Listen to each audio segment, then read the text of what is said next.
Hi everyone. তো office থেকে বেরিয়ে এখন যাচ্ছি বাড়ি।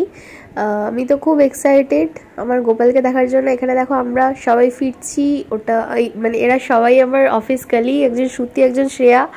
তো শ্রেয়া আজকে আমার বাড়িতে যাবে।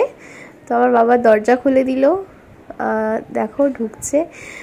তো তারপরে আমি এখন হব ফ্রেশ। এসে দেখি রোহানদা কাকু সবাই বসে আছে, আশা কাকিমা সবাই তো চলে এসেছিল।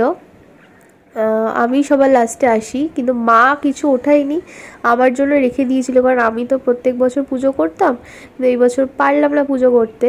তো দেখো মা নিজে হাতে সব করেছে, করে পুজো করেছে গোপুর, আমার ছোট গোপু আর বড় গোপু।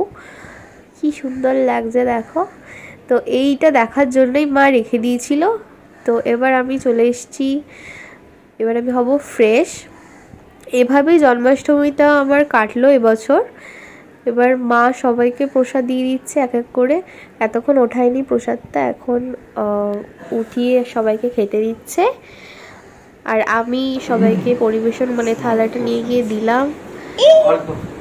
এই তুমি ব্লগ করো না এখন?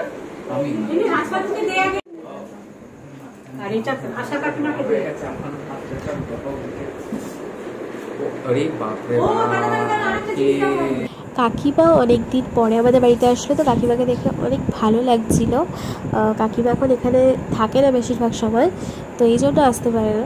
তো এখানে আমার বাবা প্রসাদ খাচ্ছে, বাবার সাথে এখানে আমি গাল ধরে বাবাকে জ্বালাচ্ছিলাম, খুনসুটি করছিলাম। তো তারপরে শ্রেয়াকে দিলাম প্রসাদ। তো তারপরে আমরা অনেকক্ষণ গল্প করলাম, গল্প করতে করতে 12:30 বেজেছিলো রাত্রিবেলা।